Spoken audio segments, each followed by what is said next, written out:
MP for Tobago East, Ayanna Webster-Roy, utilized her budget debate speech to address a circulating voice note, accusing her of spending excessive time walking around her constituency. She also voiced concerns about an alleged lack of cooperation from the THA Executive Council in delivering services to the people in Tobago East. More in this report. MP for Tobago East, Ayanna Webster-Roy, appeared to be affected by a voice note from a constituent as she chose to address it in Parliament.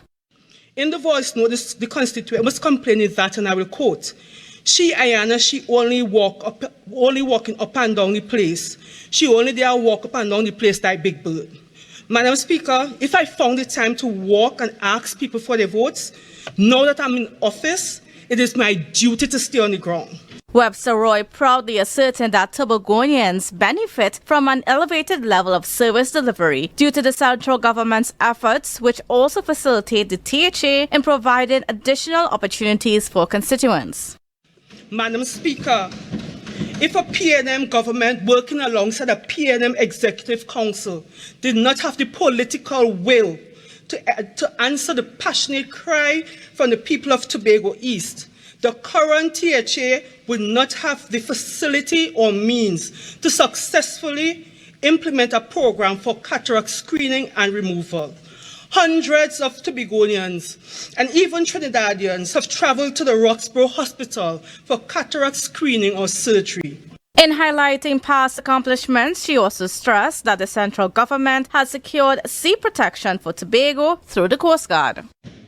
And high-speed interceptors were acquired for use by the Tobago Coast Guard base. Madam Speaker, this was done in response to a call for greater monitoring of the island's coastline and borders, as fisherfolk in Tobago East were reporting an increase in piracy and illicit activities on the waters around the island.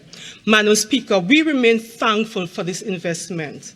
However, the Tobago East MP did not acknowledge that Coast Guard officers stationed on the island have been without an interceptor for approximately 3 years. In fact, they lacked a vessel to respond to a recent incident on the Cabo Star or drowning at Pigeon Point. Provisions for Coast Guard vessels in Tobago were not addressed in the budget. In the meantime, she criticized the THA for not cooperating with her in serving the people.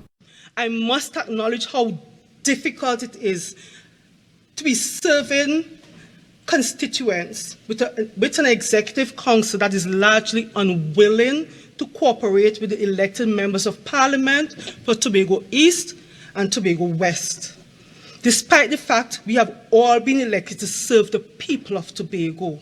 Candice Jackson, Tobago Updates Television News.